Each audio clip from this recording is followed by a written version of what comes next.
السلام علیکم ناظرین، میں ہوں فیاض حسین، آپ دیکھ رہے ہیں WT نیوز HD۔ الیکشن کی تاریخ آ گئی ہے، لیکن اس کے ساتھ ہی جہاں پر PTI کے لیے خوشی کا مقام ہے،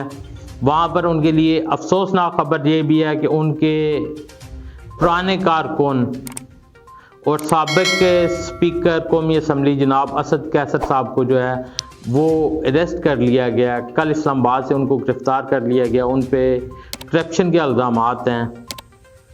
تو یہ بظاہر تو ایک سیاسی انتقام یا سیاسی طور پر PTI کو زمین پر لگانے کی کوشش ہے، لیکن اس کے ساتھ دیکھتے ہیں کہ یہی کام جب پہلے PTI کی گورنمنٹ بنانے کے لیے جب یہی کام کیے جاتے تھے تب کیا سچویشن تھی۔ تب بھی محکمہ زراعت والے جو ہے کچھ ٹکٹ ہولڈر کو بھی اٹھا لیتے تھے جو پھر ٹکٹ واپس کر دیتے تھے۔ اب یہی دوبارہ ریت اگر چل رہی ہے تو اس طرح اس الیکشن پر کچھ سوالات اٹھیں گے۔ میرے خیال میں جب تک الیکشن نہیں ہو جاتے تب تک جو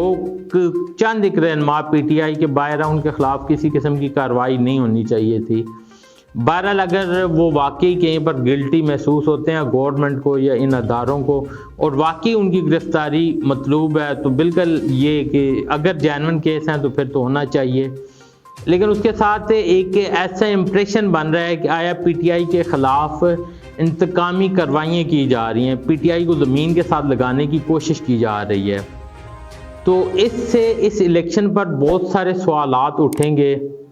تو اسد قیصر صاحب کی گرفتاری کے ساتھ PTI بیک فٹ پر تو ضرور جائے گی، لیکن اس کے ساتھ ساتھ اس الیکشن پر بھی سوالیہ نشان اٹھیں گے۔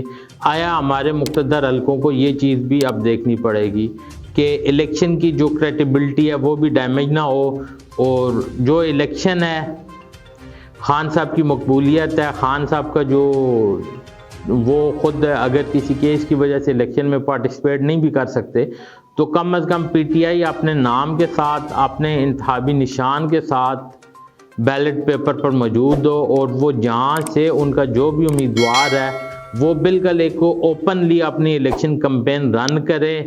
اس میں چاہے عوام اس کو ووٹ دے یا نہ دے۔ اب تک کے لیے اتنا ہی، اللہ حافظ۔